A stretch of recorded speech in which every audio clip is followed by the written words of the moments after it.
The following program is a UW-TV classic.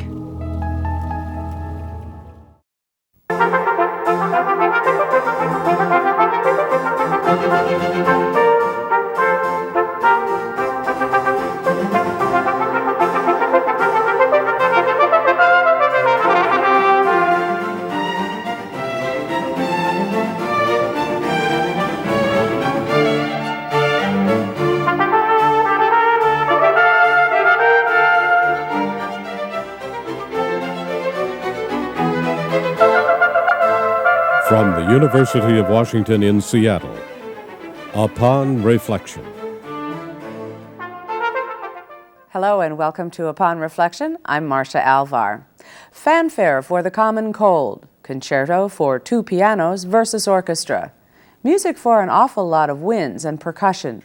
These subversive-sounding titles could only be the work of classical music's most popular satirist, Peter Schickele, a prolific and versatile composer who is possessed from time to time by his best-known creation and alter ego, P.D.Q. Bach. Welcome to Upon Reflection.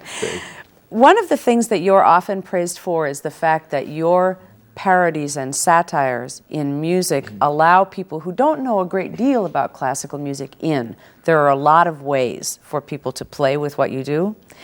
And I wondered if there was some way you could illustrate how you hear a piece of music, think, this would be great for a satire, and you work with it to create something Schickele'd. Well, I think that in the first place, what is perhaps worth saying is that when people say, do you do P.D.Q. Bach in order to bring people into classical music, to me that's a wonderful side product. But I think that any entertainer is probably lying if he says that the reason he does something is for educational reasons. My mother says I've been entertaining people since I was 18 months old. And I told that to one of my friends, and she said, "What took you so long?" So I mean, I think basically the urge to entertain and to see the funny side of something is it's a basic one. And I've just always been, even though I've written a lot of serious music in addition to all the P.D.Q. Bach stuff and everything, I do always have that tendency to see the funny side of something. One of the most serious pieces in the symphonic repertoire, for instance, in operatic repertoire, is the beginning of Wagner's opera Tristan and Isolde, which goes...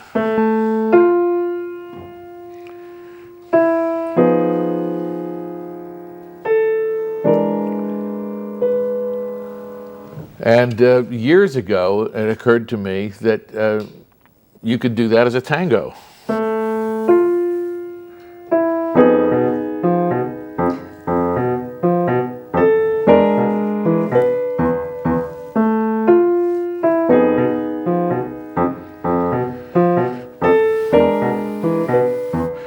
And so I sort of played that at parties, as one does. And never finished it and never thought about what it should be for or anything. And then a bassoonist who was graduating from one of the conservatories in New York said, you want to write something for 4 bassoons for my graduation recital. So I thought, 4 bassoons, that's the perfect medium for, and then since Wagner created this sort of home base for his operas at Bayreuth and did his operas there, I called that Last Tango in Bayreuth, and for 4 bassoons, and it's probably one of my most often played and recorded compositions, even though it's fairly esoteric if it isn't set up for you. The titles of the works are what Einstein on the Fritz is one of my particular favorites. Philip Glass, who is parodied in that work, is a longtime friend and colleague of yours. How did he take the well, he one of the things that I think a lot of people don't realize about Philip, because he doesn't show it in his interviews so much, is that he's got a terrific sense of humor. His interviews and articles tend to come across pretty heavy, but he's got a tremendous sense of humor. And as a matter of fact, when I was working on Einstein on the Fritz, I called up his apartment in September, and I got his lady friend and said I just wanted to invite the two of you to the annual P.D.Q. Bach concerts in Carnegie Hall in December because I'm going to be doing Einstein on the Fritz. And she said, well, he's out in San Francisco recording, but he's going to call tomorrow night at 7.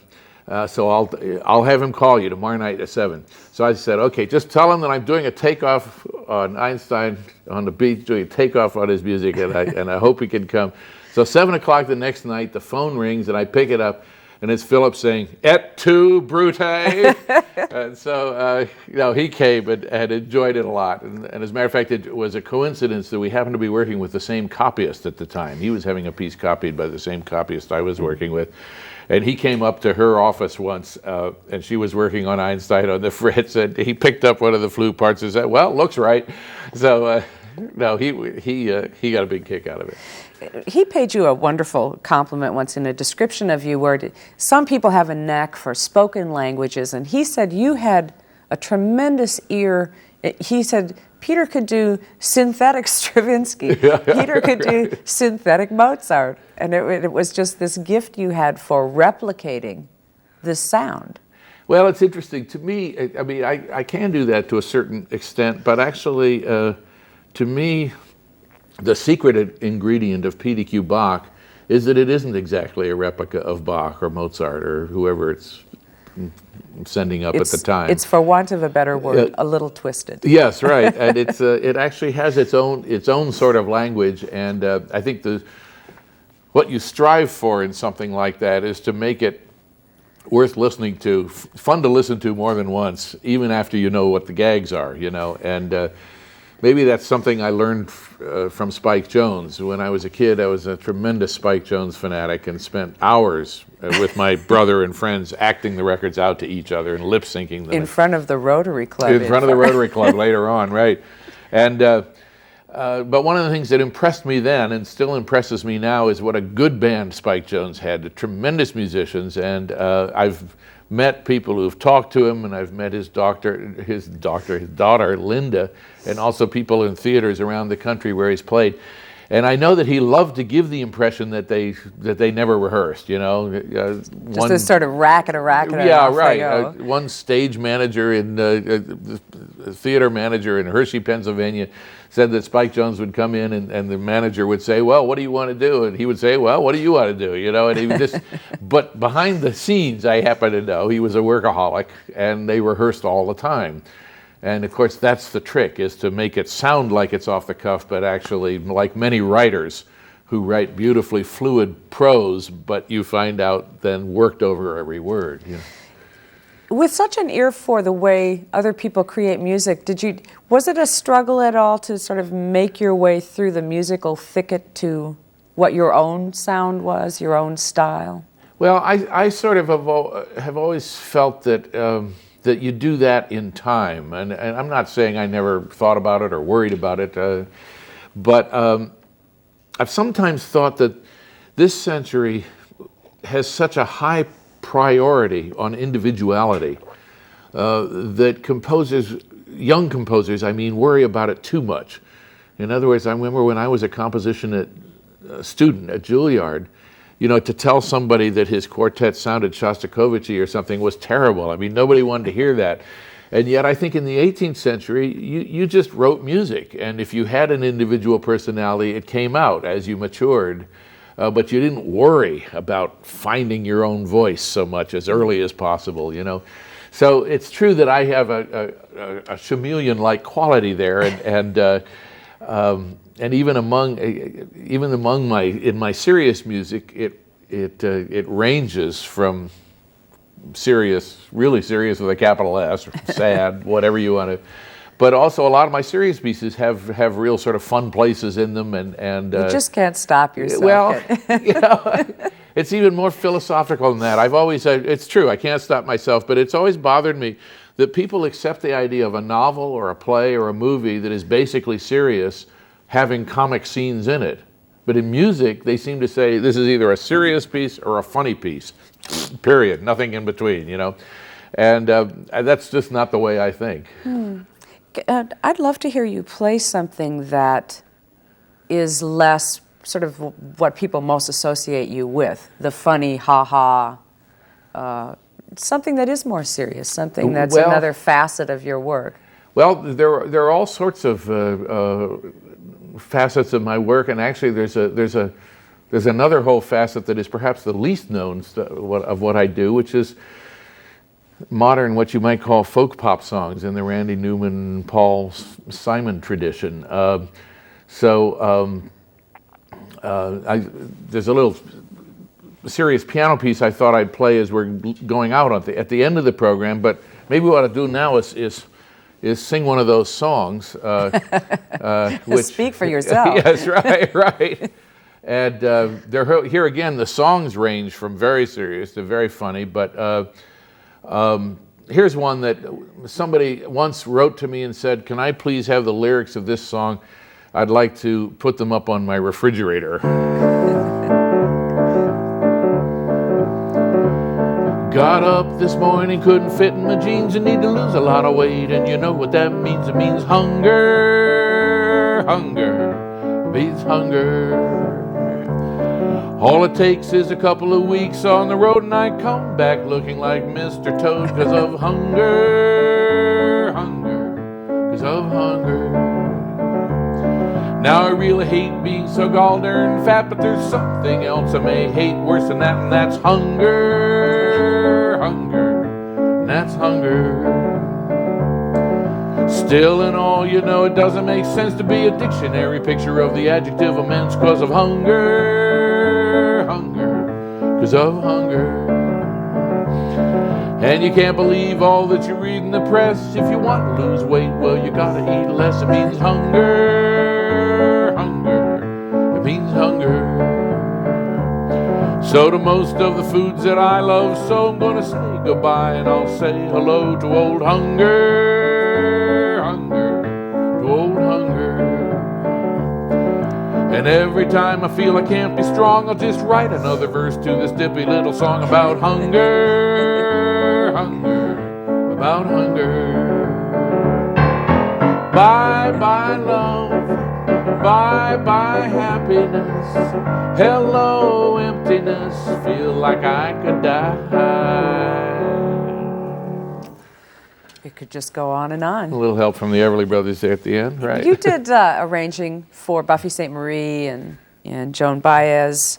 You wrote for film, television, the soundtrack for Maurice Sendak's Where the Wild Things Are. Uh-huh. All different kinds of things, and yet you work in an art form. Pardon me if you may think I'm wrong about this, but it seems to me that music, more than any art form, is obsessed with categorizing. Maybe it's because they have to figure out where to put the record in the record bins or something, but there seem to be more ways to split music apart than any other art form. Well, that may be true, and I mean, it is certainly something that annoys me, the whole record bin thing, and then also it's interesting that radio stations are very sensitive about their formats. I mean, I do a radio program of my own called Schickele Mix. Yeah, and part of the point of the program is to illustrate musical principles with all different kinds of music. And a lot of stations have trouble with it because they don't, if they're a classical station, they don't want somebody turning in the middle of the program and hearing Conway Twitty or the Beatles or something, you know. And it's interesting to me in that we live in a time when multicultural is one of the buzzwords, you know, and yet a lot of radio stations are extremely worried about putting on anything that doesn't fit into their format, which is another aspect of what you're saying. The whole categorizing thing I think is really annoying. The business of a composer working in a lot of different ways, I don't think is anything new, actually. If Mozart were writing now, I'm sure he'd be writing film scores. As a matter of fact, there's a movie of Don Giovanni that they took it's set around Venice. And the beginning of the opera in the movie is just fantastic because it starts with this sort of sword fight and the killing of somebody and everything. And when you see it in a movie, directed in a fluid way using all the camera motion and stuff of the movie, the music sounds like movie music. You know, here it was written 2 centuries ago, and yet it's terrific action movie music. And Mozart wrote for opera, he wrote for symphony, he wrote for chamber music, he wrote for parties, he wrote rounds, you know, for parties. He wrote you know, if somebody came to him with this new instrument called the glass harmonica, which is basically running your finger around the rim of a wine glass to get tones, he'd write a piece for it, you know.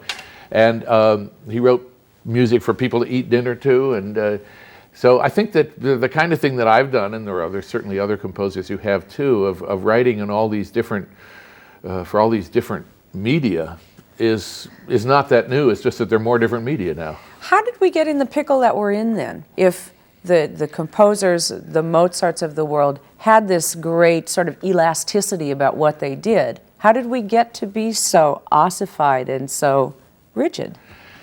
Well, my own theory is that that I tend to think in continuums, as I've indicated, with funny and serious. And I also think of a continuum in terms of art and entertainment. The pure artist is going to do exactly what he or she wants, no matter what anybody else cares.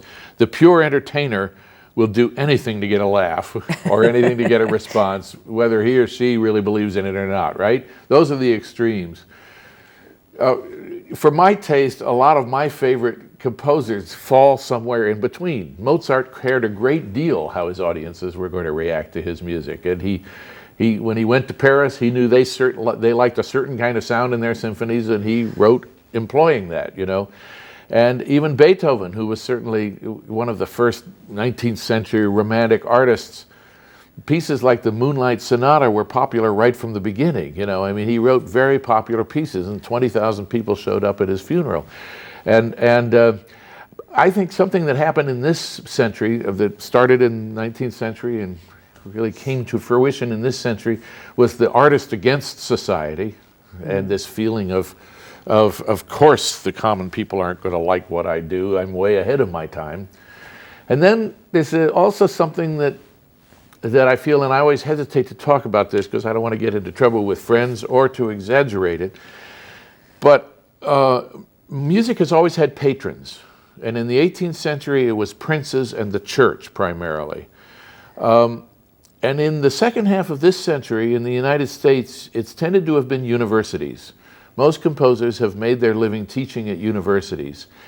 And even though there's some very good composers who teach at universities, and I certainly want to make that clear, these things are not blanket statements. But I think that in general, the fact that a university composer sort of doesn't have to please anybody except a committee consisting of other composers. Too much security. And I think that there's too little contact with a larger audience.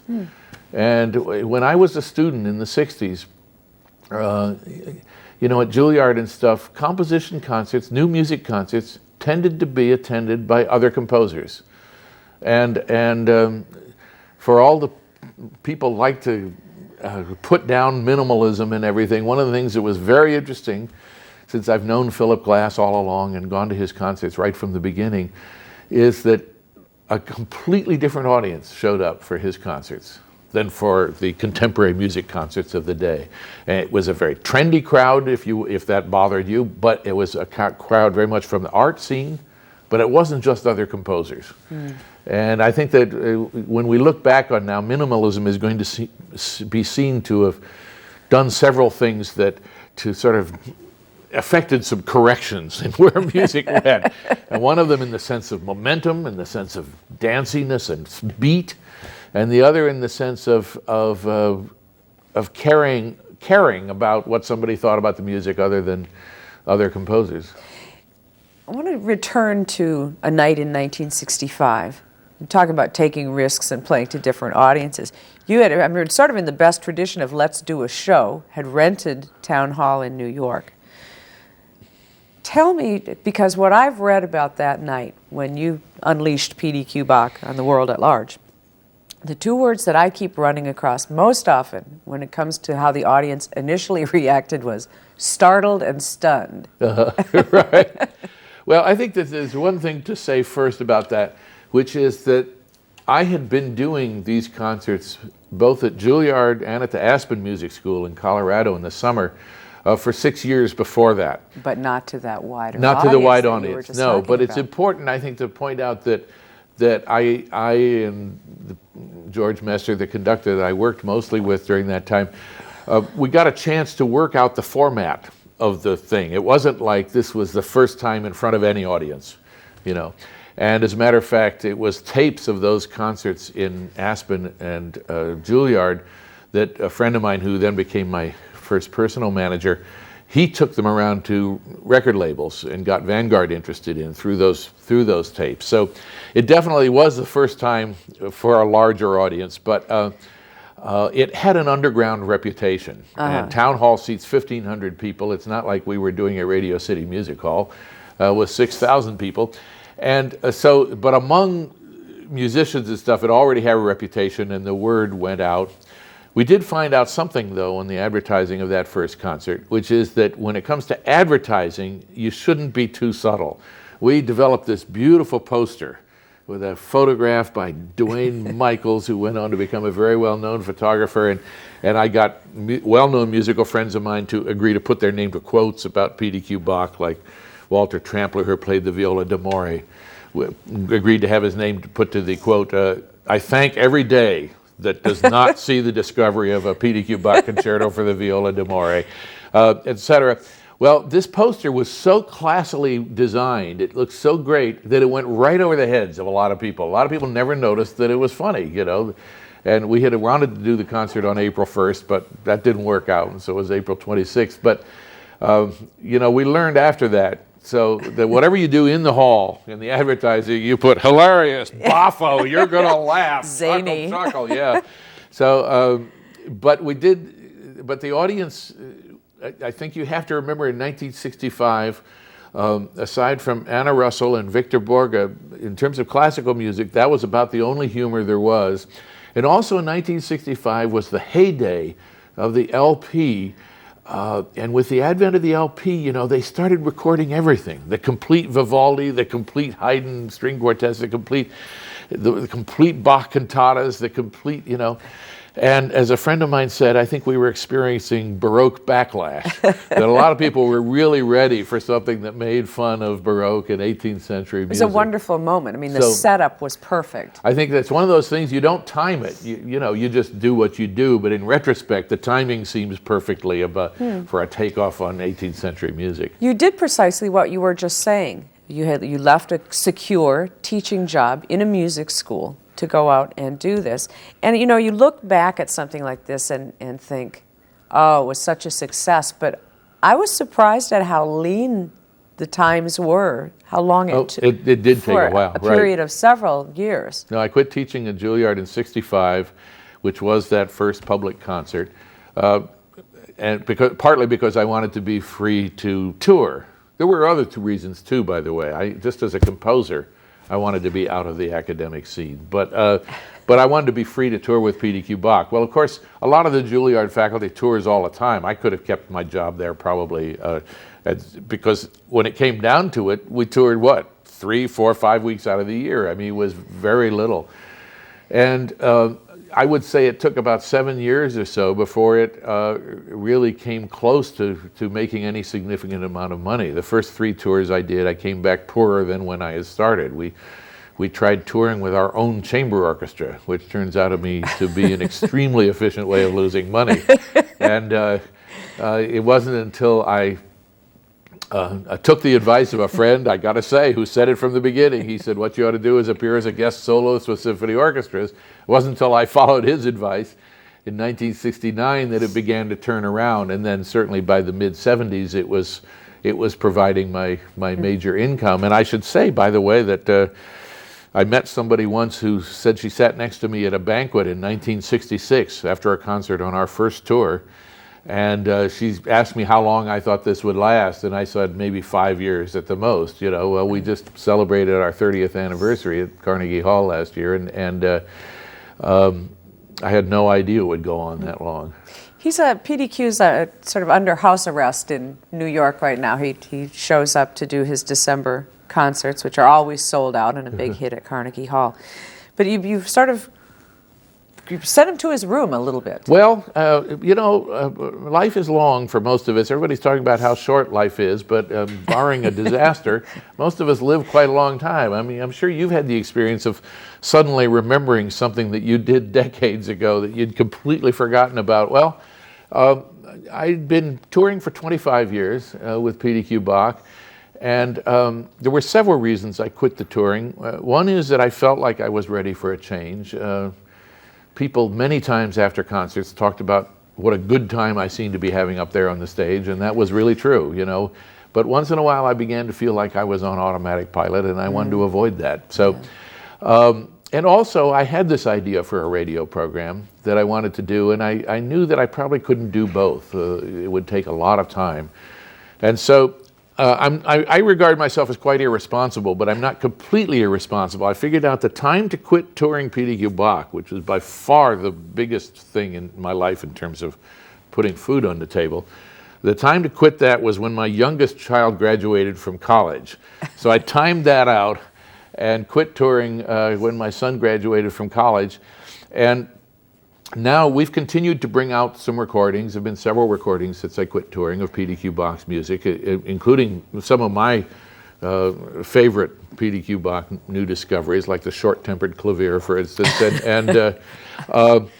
and we Again, continue. the titles are... Right. Well, you know, I always worried about if I really tried to do 24 pieces, like the Bach Well-Tempered Clavier has, you know, that would really outstay its welcome. And then here's a case where the title saved the piece. I put off discovering this piece for years, but when I got the subtitle, which is Preludes and Fugues in all the major and minor keys except for the really hard ones, then I realized I could do 12 instead of 24. So anyway, and then the annual Carnegie Hall concerts, a tradition that goes back to 1965, and not always in Carnegie Hall, but for the last couple of decades. So that's something, for me now, that annual concert, which we do 3 times, is enough P.D.Q. Bach. I love doing it, I look forward to doing it, but I must say that I don't miss the doing it on the road. And what I'm trying to do in the long run is to have more time to compose, but these days I'm actually still on the road as much as I used to be, practically.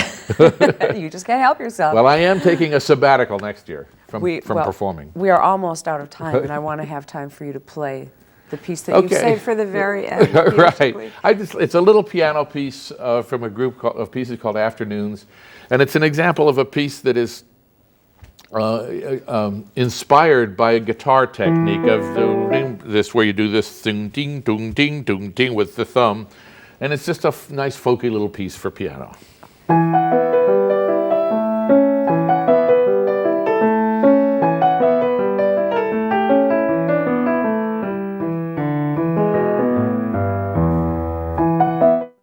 To see more UWTV classics, visit uwtv.org/classics.